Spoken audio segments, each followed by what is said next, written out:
Welcome back to another week of Instigating with Clarkie and Drury. I'm Drury. That's Clarkie. We're brought to you as always by our friends at Coolbet Canada, the Listowel Squash Courts, and of course, Listowel Vision Care and See the Game. We are very pleased to be joined by friend of the show and one of the hosts of the best morning sports talk show on planet Earth. That's my opinion, and it should be yours too. Aaron Korolnek joins us. AK, how are you, brother?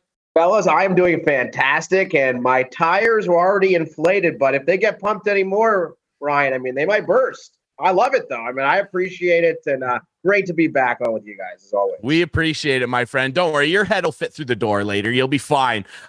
Let's talk a little bit. We'll jump right into it. The number one story in the Toronto sports scene right now, playoffs, first round, Leafs Lightning. Let's start with game one. Probably the best playoff game I've ever seen this group of Maple Leafs play so far. They were dominant, and Tampa, I mean, give the Leafs all the credit in the world. They completely blew them off the ice. Tampa looked completely uninvolved, even starting with that 5-minute major. What did you make of night one of the playoffs for this Maple Leafs group with all the weight of the world on their shoulders? Well, it actually reminded me of the early 2000s Leafs who were up against the Ottawa Senators, all those seasons, all those playoff runs where they're the underdog based on, regular seasons of yesteryear, and Toronto getting dominated by the Senators, Ottawa having more points, not necessarily applicable to this instance with the Leafs, but I think a lot of people viewed Toronto as the dog to the Tampa Bay Lightning, and rightfully so, considering what Tampa's done in the past. But man, just a top-to-bottom exceptional performance from Toronto in game one. It started out with Jack Campbell, I thought was great. The Leafs' best players were the best players in the game, and Matthews and Marner. And it was a really tremendous performance by Toronto, and one that set the stage for game two, where there's a lot of optimism heading into it, and rightfully so. And, of course, we know things didn't necessarily go according to plan.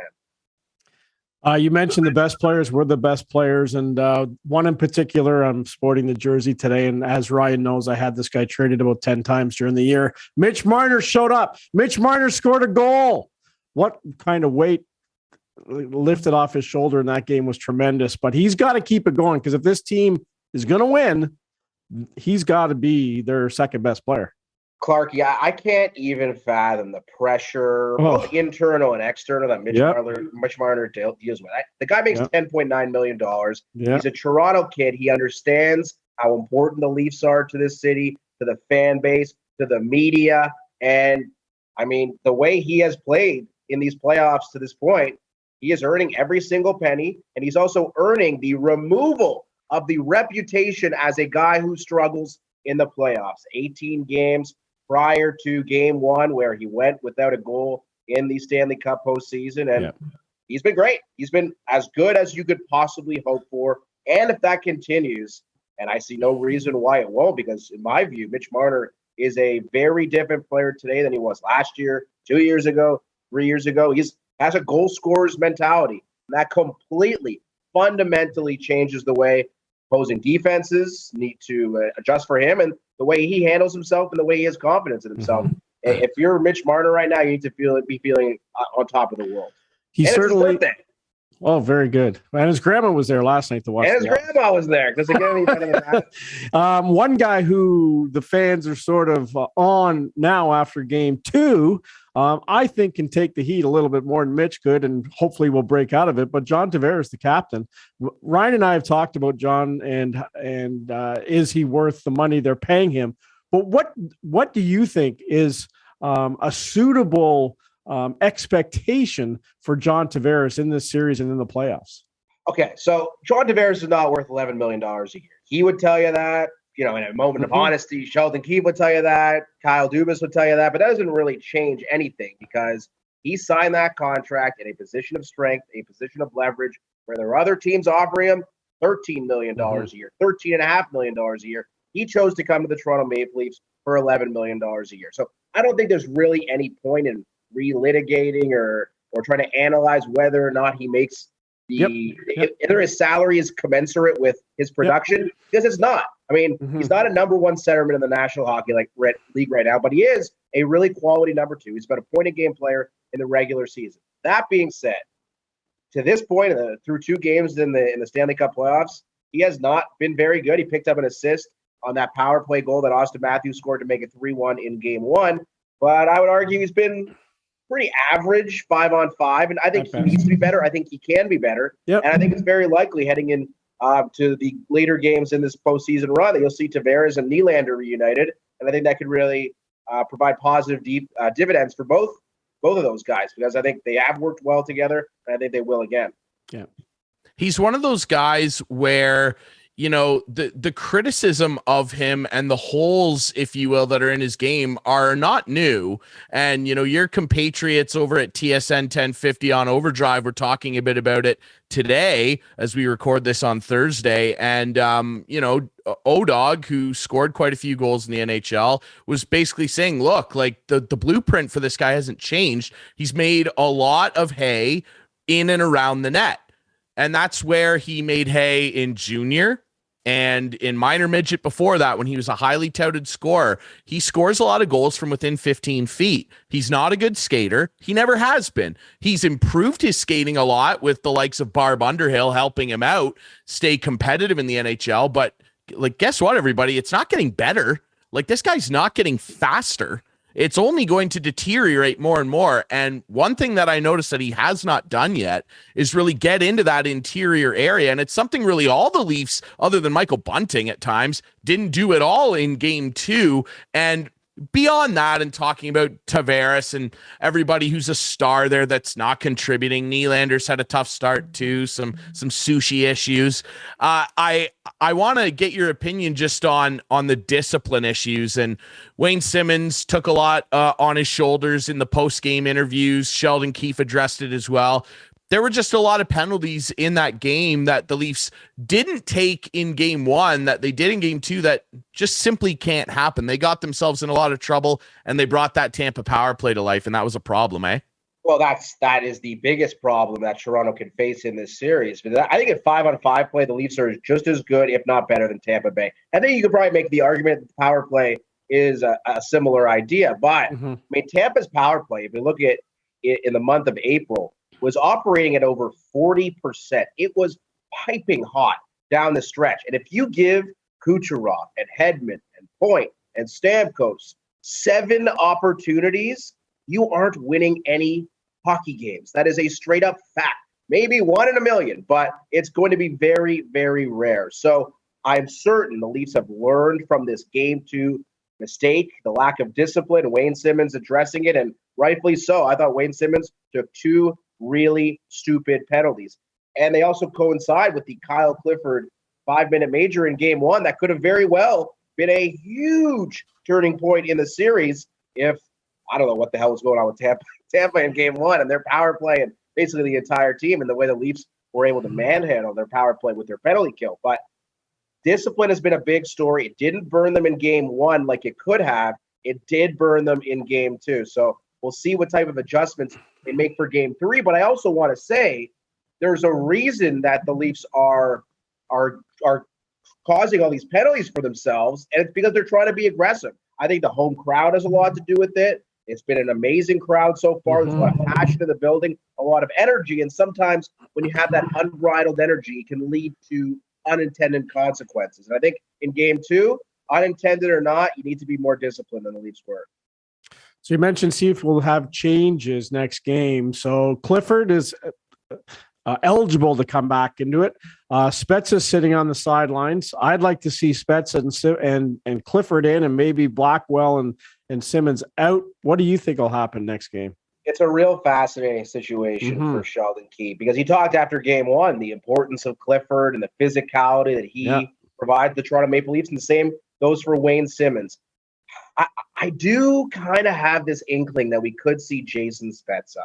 And I mean, just think back to last year in the postseason for the Maple Leafs. I would argue that William Nylander was probably their best forward. Maybe Alex Kerfoot was second, and Jason Spezza might have been their third best forward, which is crazy to think. I wonder how they lost to Montreal. You know, like, ooh, that's probably a pretty good way to look back on that. No, they cross-checked their way to the win. Here we go. Be they real. got goalied, like, whatever it was. But I mean, the top guys didn't perform for the Leafs last year. That's pretty obvious. But Jason Spezza was one of their top guys.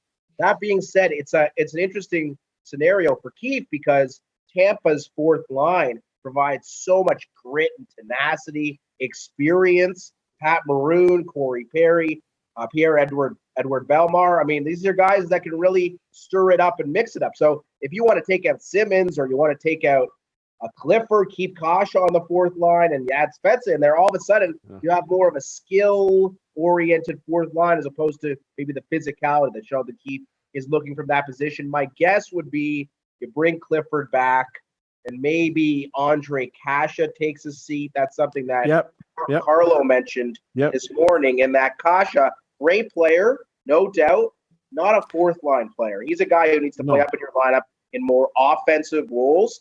And to have him on the fourth line, it's just not an effective use of his assets and abilities. I'm not sure it makes sense. You know, it's funny. We're sitting here probably, 12 minutes into this, and we're talking about the deficiencies in the game and Tavares and the penalties. This defense, I think, is the best defense the Leafs have had in a long time, rate 1 through 6, with some depth guys as well, with Holland and Sandin not playing. I think they've played terrific. Sure, every defenseman is going to have some mistakes here and there. It happens all the time in every hockey game. But this group is deep. I couldn't agree more. And you mentioned the depth. I mean, they're 7 and 8 are Rasmus Sandin, who's had a great year when he's been healthy, and Justin Hall, a guy who, I mean, has a lot of experience, and he's an older guy, a more physical guy. So, I mean, I wouldn't expect any changes as far as the Leafs defense core goes in game 3. I think they've been more than adequate.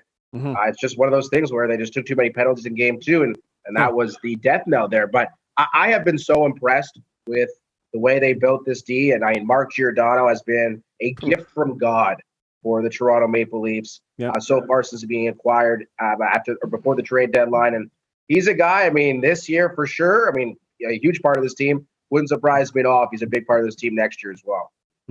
And Campbell's been good too. I mean, because outside of the first goal that Hedman scored, which he addressed, basically said he'd want that back. I didn't think any of the other 4 were horrific goals or his fault at all. I thought he was good. Speaking of good goaltending, let's touch on a couple of the other series real quick. Louis Domingue, who is in net tonight, Mr. Spicy Pork and Broccoli himself. I love a spicy pork and broccoli. Can't beat it. But my goodness, to eat that and then have the trainer come in and tell you got to go in triple overtime and you stop every shot you see and Pittsburgh gets the win. I mean, my God, what an unbelievable series of events in that game. Oh, man, it's amazing. I played some golf today and I had a couple of hot dogs at the turn. 39 back. So in many respects, I'm like Louis Domingue out there at Country Club East. But yeah, the Louis Domingue story is truly remarkable, and the way he was able to persevere in spite of, I guess, suboptimal circumstances. Let's call them that. Coming in overtime, an injury to Casey DeSmith, and Louis Domingue comes in, and the spicy pork rumbling in his belly. That broccoli, I mean, he needed that to balance it out. But it's amazing to think that this guy is a free agent at, I guess, the end of the season. And perhaps, and we'll see how the rest of this run goes for the Pittsburgh Penguins, but maybe he's earned a contract for himself for next year. And it just goes to show, the crazy stuff happens in the Stanley Cup playoffs every single year. Stars are born and great stories are unearthed when you never imagined they possibly would be there. And I think Louis Domingue is exhibit A of just that. Aaron, has anything in the first round surprised you so far? Has a team maybe not looked as good as you thought or looked better than you thought maybe? Well, I mean, the Florida Panthers in game 1 losing 4-2 to Washington. We'll see how it plays out in game 2. I mean, that was a major surprise for me considering the way that Florida played so well all regular season long, just cruising to a President's Trophy, scoring 4 goals a game basically the entire season. I would expect a major bounce back there. But you know what I would say was the biggest takeaway from the first couple of nights, where it seemed that everything went one way on night 1 and the exact opposite way in night 2. Look at Minnesota and St. Louis and Edmonton and LA, Toronto and Tampa. Things happening one way and then you could bet on the regression to the mean or the exact opposite happening just a couple of nights later. I think that's been very fascinating. And I think what that goes to show is, and I don't know if this is a popular or unpopular opinion, momentum, that whole concept does not exist. It's a completely separate entity. Each game lives in its own bubble, and I don't think things carry over from one game to another. And I know Bob McKenzie, or was it Bob McKenzie who said that? Yep. Or Bob McKenzie always said that. And what's the line in baseball where you're only as good as the next day's starting pitcher? Because, if you might have momentum from one day to the next, but if your starting pitcher pulls a Jose Barrios and gets blown out by the Cleveland Guardians, I should say, then you have major issues. So that's what I think has been the most fascinating thing for me to watch so far. Mm-hmm. Well, that's a great transition. Let's touch on those Blue Jays that got off to a really great start. Now they're tied with the Rays as we record this for second in the AL East, and they've hit a little bit of a skid here, if you want to call it that, as we record this. They're not having a good night in Cleveland against those Guardians. Barrios not lasting very long. Overall, what's been your impression of the Jays so far this year? They've got the most wins by one run in the entire majors. It's 9 now. Jordan Romano is more than doing his job, league leading 12 saves. I mean, he has been lights out. For the most part, their pitching's been pretty good. Kevin Gausman is on track to walk away with the Cy Young. It's early, but if he keeps pitching like this in Split City, I mean, it's unbelievable what he's doing. What's your impression of the Jays so far? Well, if Kevin Gausman keeps pitching like this, he'll be better than Cy Young. Forget winning the award. I mean, this guy's been absolutely incredible so far. A stellar free agent acquisition from the Jays. And I mean, let's not forget about what Alek Manoah has done as well. He has been so good for the Toronto Blue Jays since coming up to the big club. But I mean, the thing about the Jays is we expect these gaudy offensive numbers from their big boys in the lineup, and Bo Bichette's kind of had his struggles. Vladdy has kind of been up and down at points, and George Springer's had a really solid year. Of course, the injuries to Teoscar Hernandez and Danny Jansen. But over the course of the entire sport, I mean, in Major League Baseball, the OPS, on base plus slugging percentage, is as low as it's been since 1968. And I don't know exactly why this is happening, if it's an aberration, a coincidence, or it's something that is going to become more of a trend in Major League Baseball. But clearly pitchers are having a lot more success against hitters, at least to this point in time. And I think that's also applicable to the Toronto Blue Jays. That being said, I mean, if you have that three-headed monster of Gausman, Barrios, who we know is a really quality arm, and Alek Manoah, and then you get perhaps Hyun-Jin Ryu operating at, I think you'd sign off on a 4 ERA and 15 to 20 starts from here on out for Hyun-Jin Ryu. And Yusei Kikuchi has kind of been, up and down as well as the fifth starter. I think there's so much reason to look at this team with the promise and everything that could potentially be for this club, because they're a stacked ball club. You mentioned Jordan Romano, my Markham, Ontario compatriot. So I've been a big fan of seeing what he's done so far, and it'll be great to see him at the All-Star game because he certainly deserves it. Yeah, absolutely. You look up and down the roster. I'm just looking at tonight. Tapia's batting first, batting 217. Now Bo Bichette's 3 for 3 tonight. He's got his average up to 259. It's 6-4 now, by the way, Ryan. They're coming back. Yes. Gurriel at 290. At 265. Guerrero at 290. You're right. The hitting is not where we think as fans it should be, and the pitching is really holding them in. And Ryu, I just don't understand this guy. This guy, when he came, was supposed to be the guy. I haven't seen much at all with this guy ever. I don't know. Well, I mean, when the Jays signed him, he was coming off being the second in the National League for the Cy Young Award. I mean, the guy had an incredible year with the LA Dodgers. And I mean, he's had some great starts for the Jays. He's had some decent performances, and he's also had some lackluster ones. I think back to that game in the playoffs and that 3-game truncated playoff run when they played the Tampa Bay Rays in that best 2 out of 3, and Ryu just got shelled. And he's a guy where he's at this point in his career. He's 35 years old. He's had so much wear and tear. He's not what he once was. But that being said, I mean, if Hyun-Jin Ryu is your fourth starter, He's got a lot of guile. He's got a lot of experience. Maybe the Jays can extract that final bit out of that left arm. And if they can, I think he could be a valuable piece for them. Would I want to see him in a postseason game? Absolutely not. Yeah. I'd like to see him in a postseason game, but maybe very short 3 innings or something. Yeah, sure. Give him maybe some mop-up duty. Yeah. And like a 9-0 win. As your friend Jeff O'Neill would call him, Hyunjin Ryu arc. That's exactly it. To be fair, Clarky, his first year with the Jays, he did finish third in AL. All I'm saying is when I watch him now, it's like this guy can't pitch anymore. Like he's just can't find lobbing them in Clarky. there, and it's like he can't find the zone. His fastball's never.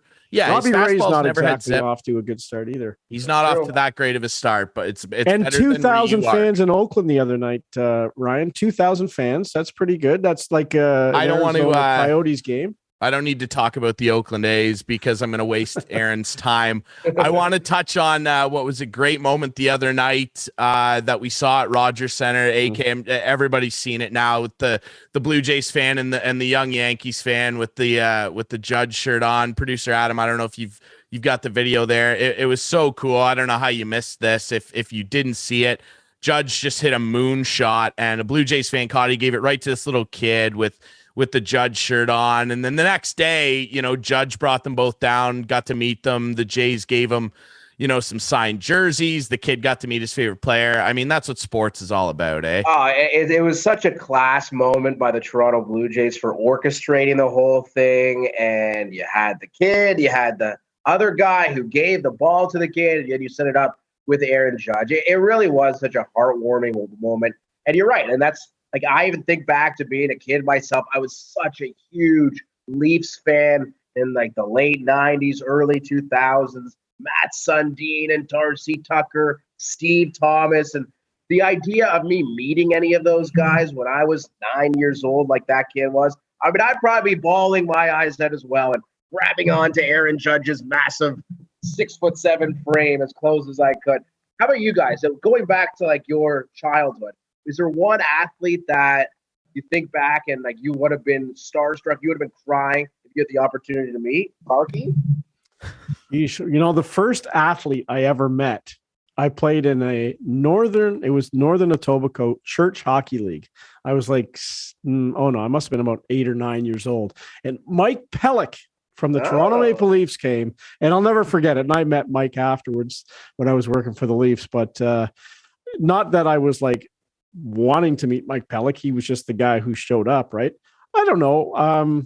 Laney McDonald was my guy. I carried around a Laney McDonald shirt when I worked with the competition there for all those years, trying to see if I would meet up with him. Every school picture from about grade 6 to grade 10, I had my Laney McDonald shirt on. Finally met him. He autographed my shirt. It's hanging in my basement now. So Laney, I'm sure the ladies at high school loved that, Clarky. Yeah. Oh yeah. They were impressed. Oh, Laney McDonald again. Jersey. Wow. Exactly. Nice.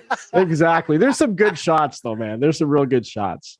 How about you, Ryan? I guess I'm just hijacking. I guess I do. Yeah, no, it's all good. I'm just scared. I think it's an interesting conversation. I mean, 6'5", by the way, Kirk with the home run. Yeah, Kirk just hit a moonshot. That was beautiful, 400 feet. I like the reverse interview here. I'm up at 4 a.m. tomorrow if you want me to jump on the show. Yeah, that's it. We just flip roles. I've been lucky enough. I've met my two favorite hockey players ever. I met Ovi and I met Nick Backstrom, and at a couple different events and games, I got pucks from both of them signed. And yeah, I'm not afraid to admit I got a little misty eyed. I mean, like I've told Clarky this many times. If it wasn't for Ovi and Nick, I probably still wouldn't be a hockey fan, to be honest. Like, those were dark days as a Capitals fan, and those guys probably saved my interest in the sport at a time when I was a little kid. You've got different interests. I was in a band at the time. Like, those guys kept me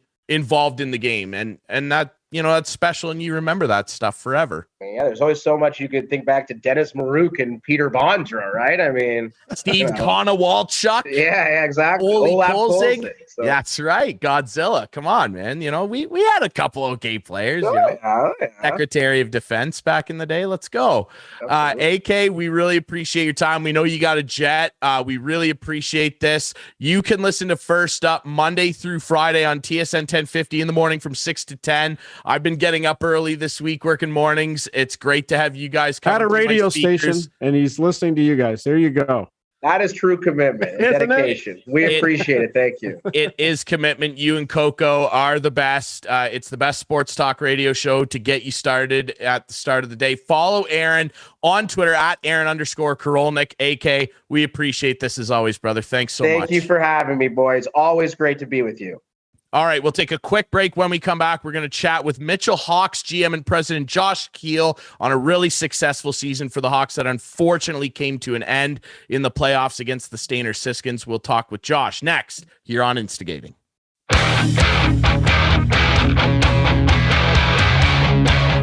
Welcome back to Instigating with Clarkie and Drury, brought to you as always by Coolbet Canada, the Listowel Squash Courts, and of course our friends at Listowel Vision Care and See the Game. Clarkie, great chat with our friend Aaron Korolnek from TSN 1050's First Up. Listen every morning, Monday to Friday, 6 to 10 with him and Carlo Coco Koliakovo. I know they were addressing this and a number of sports talk shows were, and for good reason. I mean, we should have had our buddy Jim Cressman on for this one. I mean, the umpire, this is the ultimate welcome to the umpire show of all time that I've maybe ever seen. Madison Bumgarner, producer Adam, you can roll the video now for our viewers that have not seen this. Madison Bumgarner, let me set the stage for you here. Madison Bumgarner is pitching in the first inning against the Miami Marlins. He gave up a home run. He was upset with some of the strikes and balls that were called and was complaining back and forth with the umpire like many pitchers do. Gets out of the inning down 1-0, comes over and has to do the substance check. Everybody is they're checking the hands of the pitchers and everything. This is the first base umpire. I can't remember what his name is. I think it's Dan Bellino. It's Bellino. It doesn't matter. This guy's irrelevant, as all officials are in sports. And they should. And no one should ever know the names of officials. But this guy causes stuff like this. He's checking Bumgarner's fingers, and he's just staring into his soul the entire time. Just staring at him. He's not even looking at his hand. And if I'm not mistaken, Bumgarner was a little upset at some of the calls in the first inning as well. He was. Yeah. And this isn't the home plate umpire. This is the first. No. This is the umpire first. And he's checking, he's just looking at him, trying to goad him. The umpire knew what he was doing. He's trying to goad him into getting upset. And Madison Bumgarner, there's a great YouTube channel called Baseball Doesn't Exist. He does these little docu-series videos on ball players. He just did one, funnily enough, about Madison Bumgarner, who is notoriously a fiery guy. He's also one of the greatest, if not the greatest, postseason pitcher of all time. And he's just staring at him, holding his hand, not letting go. Yeah. And Bumgarner finally is like, he addressed it after the game. He said to him, "Why don't you take your effing time?" And he got thrown out of the game in the first inning for this. It's just another egomaniac umpire wanting to make just trying to goad him in, as you said. Now, the video, I have a little problem with showing how we showed it because it was in like super, super, super slow motion. It wasn't that long of an exchange. However, it was much longer than normal. No question about it. It was like 12, 15 seconds. That was slowed down. If you watch, they do have, if you Google it, there is another one. It's not that long. It's not 12 to 15 seconds. It's not. It's like 7 or 8, though. And he's just holding and prodding. Right. It was very creepy. It was very creepy. This guy's just staring through the windows of his eyes. And then Bumgarner, who is like, no nonsense, is like, and usually when you watch it happens all the time. Quick. Okay. Goodbye. It's 1 to 2 seconds tops. It's hilarious you said that because pardon me. So this was the bottom of the first. So the Miami pitcher that night, I believe, was Eliezer Hernandez. When he left the mound, The umpire, just like the third base umpire at their dugout, like just wiped his hand and was like, "Yep, you're good." Yeah, you're this good. guy, because he, and by the way, this guy's the crew chief here, Bellino. Of course He's standing there and took offense to the fact that how dare the legend Madison Bumgarner, first ballot Hall of Famer, question ball and strike calls for our umpires who are legitimately awful this year. I don't care. I know Jeff Passan wrote this great article the other day on ESPN. You got to go check it out about how umpires are actually graded by MLB. They actually have a 2-inch on either side of the plate buffer zone, if you will, where the MLB deems strikes or balls called they're acceptable. But even by that metric, by any metric you want, the umpires are horrific this year. Not to mention the issues with these They just have attitude like you wouldn't believe. It reminds me of the time I got kicked out of a game and the umpire didn't want to do anything except yell, boom.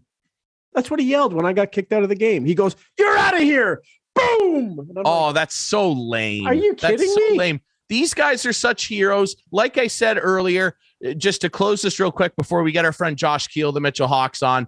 It's embarrassing. We shouldn't know the names of officials. They're the most irrelevant part of sports. Best thing NHL did is take the names off the back. They don't matter. They do not matter. I want to see Madison Bumgarner pitch. And I know that a lot of people aren't going to like this. We are sponsored by Coolbet. And I know a lot of people are like, oh, there's too much betting stuff going on in games now. That's fine if you don't like it. I do, though. And imagine I didn't that day. Otherwise, I would have been even more mad. Imagine laying a props bet on Madison Bumgarner for 7 or more strikeouts or something. And he gets tossed in the first. People bet money on this league. Yeah. And you got this Bellino moron. He should be suspended for at least a few months. That's the most. I think his name is Baloney. Yeah, well, yeah, he's full of it anyway. Unbelievable. I want to see Madison Bumgarner pitch, and I want to see this moron touching guys' fingers, staring into their soul, trying to goad them into something stupid. It's lame. All right, we'll take another quick break. Josh Kiel, the Mitchell Hawks, coming up next.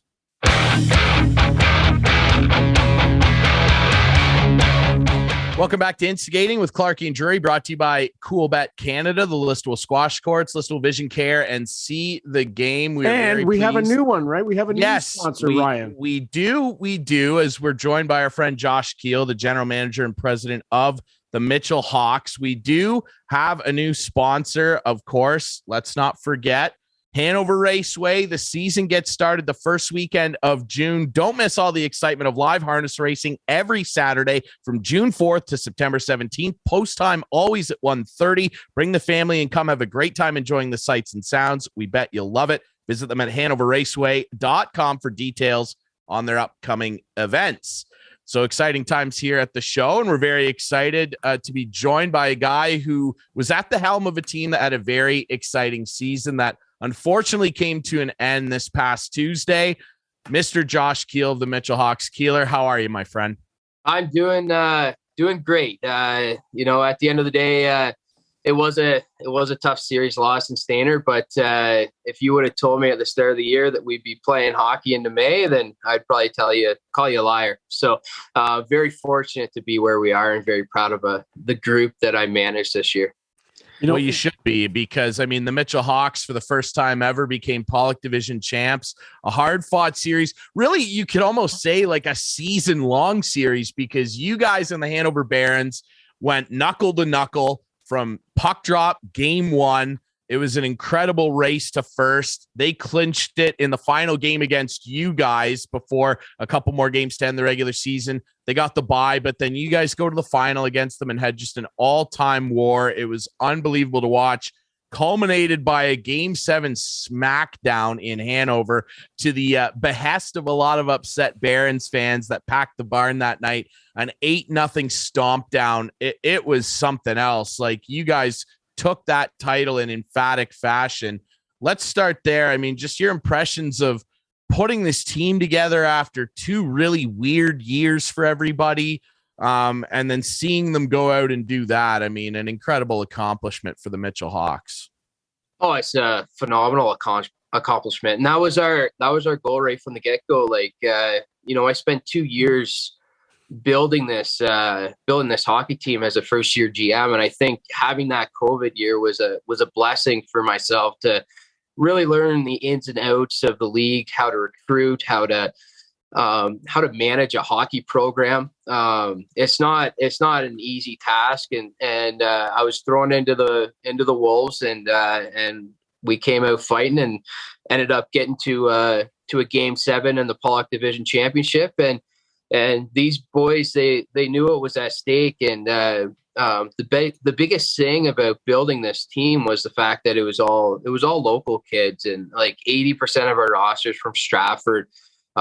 They're buddies. They hang out together every single night. A bunch of them live together. The biggest thing is that they hold each other accountable, and if anybody on the team's down, everybody picks that person back up. They fight for each other every single night. And when I built this team, I knew majority of the players from coaching them in the past, but what they did this year, like, they just elevated their game to a whole different level.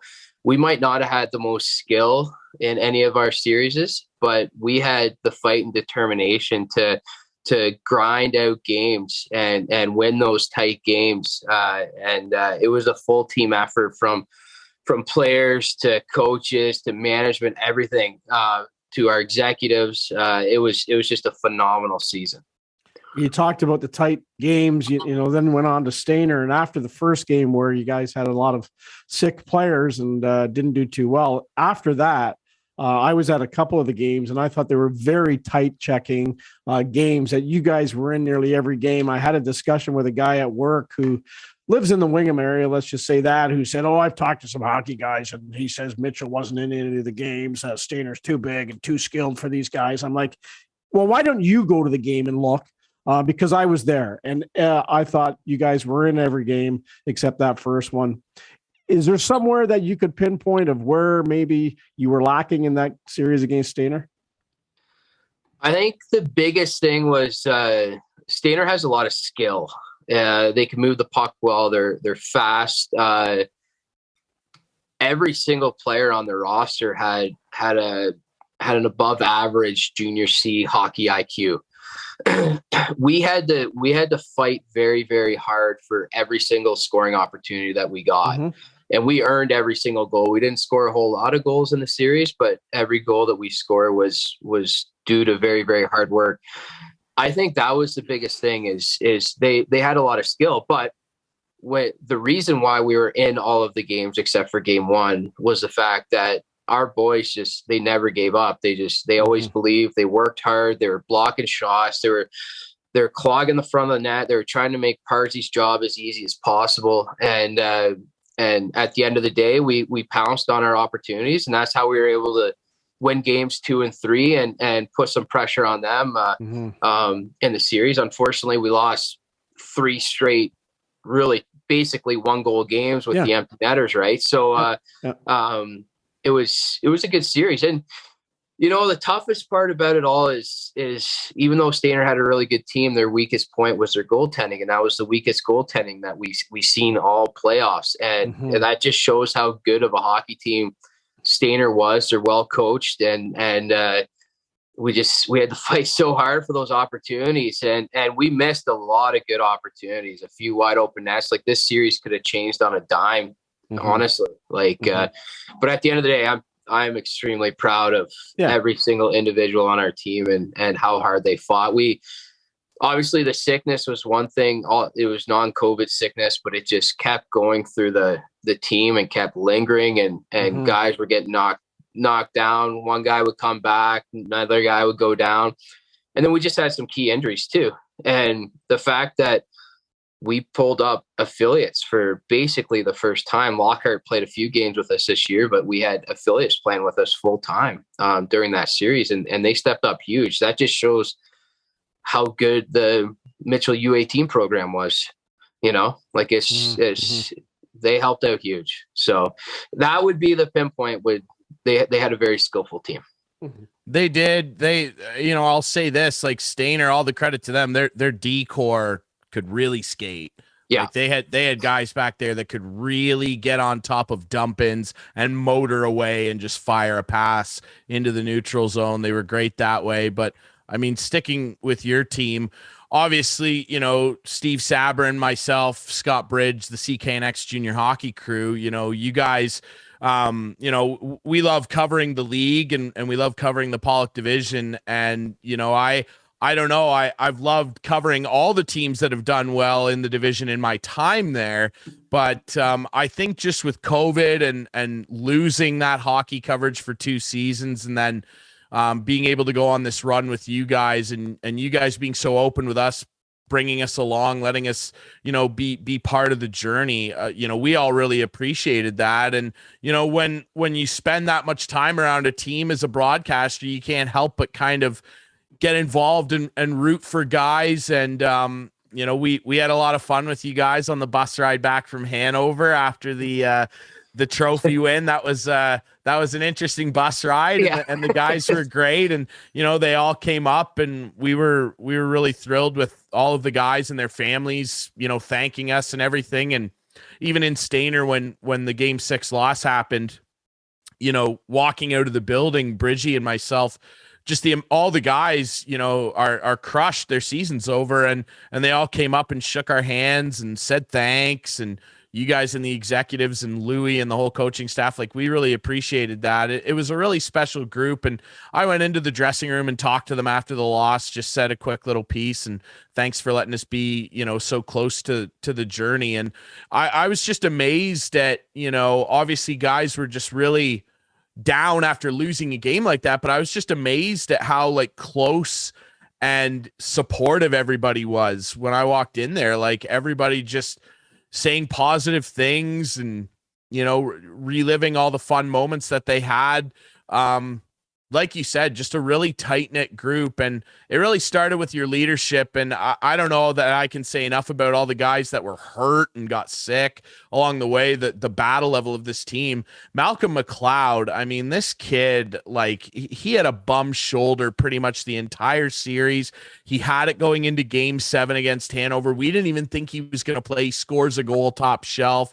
He comes back in the Stayner series. The grind level on that kid is just incredible. Yeah, he's first off, he's a phenomenal human being, and he just cares so much, and he knew the risks of what could happen if he played with this injury, and he's an adult, and he made the decision to play in Game 7. Obviously, he was very upset in Game 6 when his shoulder went out, but he battled through, and I think he was the reason why we won that Game 7, because when he stepped out on the ice, Hanover wasn't expecting him to play either. He steps out on the ice, Hanover sees him in warm up, firing pucks bar down, and it got in their heads right off the bat. And I think he was a key contributor to that win in Game 7. And you know what? We sat him for the first few games of Stayner series, and eventually he just had to come in. It was a good time for him to come in. We were tied 2-2. It was pivotal. He wasn't playing at 100%. He was still playing at 60%, but 60% of Malcolm McLeod is really, really good. So phenomenal human being, phenomenal leader. I'm very honored to be able to add him to our team and to get to know him as an individual. And I'm sure that our friendship will go long after this season. So. Yeah, I would expect so. And just a great leadership group all together. And you had incredible OAs. And I mean, I wish we had time to talk about every single guy on the roster, because they're all such special kids and did a lot of special things this year. We got to talk, and Clarkie's a goalie guy, and he'll have some opinions on him as well. I mean, you talk about Stayner having a bit of a weakness in goal. You guys did not. No. You had a young man named Tyler Parr in net, the best goalie in the league by far. What an incredible kid. Just talk about what he brought to the table for you guys every single night, because pretty much every single minute he was in the crease for you, you just knew that a stop was coming. Yeah, leading up to the Stayner series, if we scored more than 3 goals, we had a 99% chance of winning a hockey game. That's just how consistent he was game in and game out all year. And like he let in 4 goals the first 2 games of the season. We lost 4-3, 4-3, and then went 20 games unbeaten in regulation. And it's just, the kid's just phenomenal. He's the biggest thing is his preparation before every single game. He's razor focused. He cares. He wanted to go out a winner in his final year of junior hockey. He loves junior hockey. And you know what? He brought it every single night. That game against that 8-0 game against Stayner, that, you know what? It is what it is. We didn't come together as a team. Parsi said himself, he's like, that's the first time all year that I was taking junior B caliber shots on net, and we were leaving them out to dry. So, you know what? Boys stepped up in front of them the rest of the way, and it is a whole team effort too, right? Like our defensive mindset as a whole all year, from our forwards, our defense, everything, made Parsi's job fairly easy. Now, he had to come up with some very big saves in every single game. But generally, he was getting a lot of shots on net all year, but they're all from the outside in non-dangerous scoring areas. And if you're shooting from a non-dangerous scoring area on Tyler Parr, you're not scoring. It's as simple as that. He's a phenomenal goalie. Again, phenomenal human being, and proud of him. Very proud of him. Yeah, he looked really good there. Josh, what do you do for an encore now? It's a pretty good first full year there. That's what actually my wife texted me when after Game 6 in Stayner. She texted me and said, you set the bar pretty high in your first year. And yeah, we set the bar really high as a group. And but we had this vision of building this local team. You bring in some top end talent and to kind of mold it together. But the biggest thing is you bring in phenomenal human beings that is going to keep the room in a good spot. And like, I've never been a part of a room like this ever. It was unbelievable. And so now I have the experience. I know what it takes to put together a winning team. And so I've already started planning. I started planning a month ago because the new season starts June 1st. So it's going to come up pretty quick. So we're already planning. We have a good foundation. We just got to start building around that foundation, and it's going to be a lot of hard work. Recruiting is never easy. But at the end of the day, winning a championship definitely will make it easier to recruit. So yeah, so we're definitely planning on doing a repeat. We're not a one and done franchise now. So yeah. Will Louis be back? As far as I know, we haven't had the sit down conversation yet, but you know what? Louis had a great year. He enjoyed the boys. I can't see him not being there. I know it was a lot of work. It's a little tough on him on the skates at practice and stuff like that. But you know what? I think if he could come back for one more year, that would be huge. And as far as I know, we'll have the coaching staff back for next year. So. Yeah, well, and what a coaching staff it was. Of course, Holden Lansing, Ben Nelson, Kenny Jacklin, and of course, Louis Livingston that you bring up. And that'll be my final one for you, Josh. Just what was it like? I mean, you knew when you went out and you got Louis on board that you were getting a really quality coach, but what was it like to be able to bring a guy like that into the room, and how critical do you think it was in molding this group that already had plenty of talent? But how key was that in molding them into eventual Pollock Division champions? Because you said it, he enjoyed the boys. They really enjoyed him too. Like they really went through the wall for Louis. How big was that? It was huge. And you know what, in order to run a successful program, you got to put the right people in place that are making the decisions. And I didn't know Louis that well, prior to this, but with everybody, you do your research, and the amount of positive comments that were coming out of people's mouths about him were just insane. It was just, everything was positive. And obviously Lansing was coached by him too, and Wingham, and then you just look at the success that he's had at the junior C level. Like, he's got junior B experience, but he's won 3 Pollock Division championships prior to this one, right? So he has a lot of experience, and when I'm putting together this team, I want them to win a Pollock, at least at minimum, a Pollock Division championship. So why not put a guy on the bench making the decisions that's won 3 of them prior to this one? So it was a very easy decision. I would never think twice about doing it again. The guy is just he's a gem. He's a great players coach, and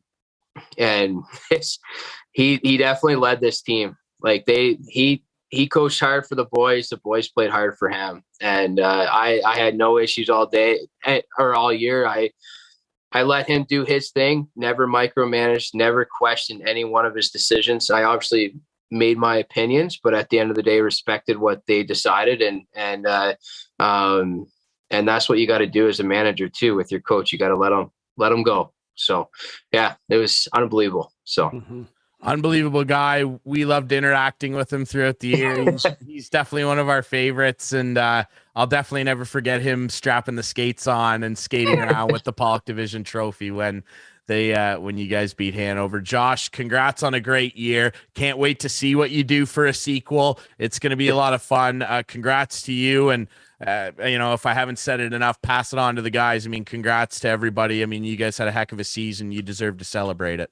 Yeah, thanks so much, guys. This is awesome. I appreciate CKNX obviously doing the games and stuff like that. It's great for the community. And you 2 guys, or 3 guys, are awesome to hang out with too. So next year when we're on the bus rides, you're more than welcome. I can't wait.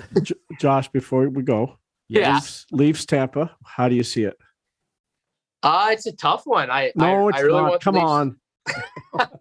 I actually want the series to go at least to Game 6, because I'm down in Florida next week.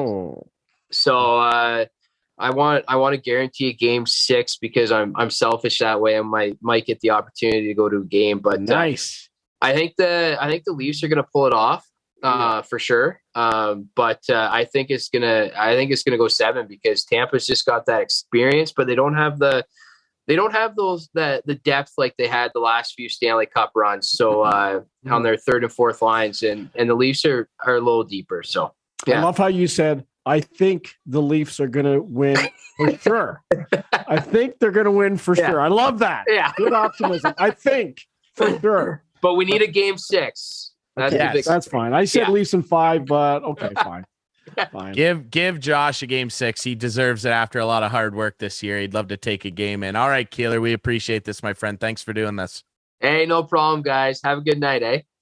All right, we're done this week on Instigating with Clarky and Drury. Thanks to Josh Kiel for joining us. Thanks to Aaron Korolnek from TSN1050's First Up for joining us earlier in the show. You can watch the show Friday nights at 8, Sunday nights at 9 with our friends on Whiteman TV. That's channel 6 for Whiteman subscribers. We debut on our YouTube channel Friday nights at 9. Follow us on social media at Instigating Pod. For myself, I'm Drury. That's Clarky. We'll be back with more Instigating next week.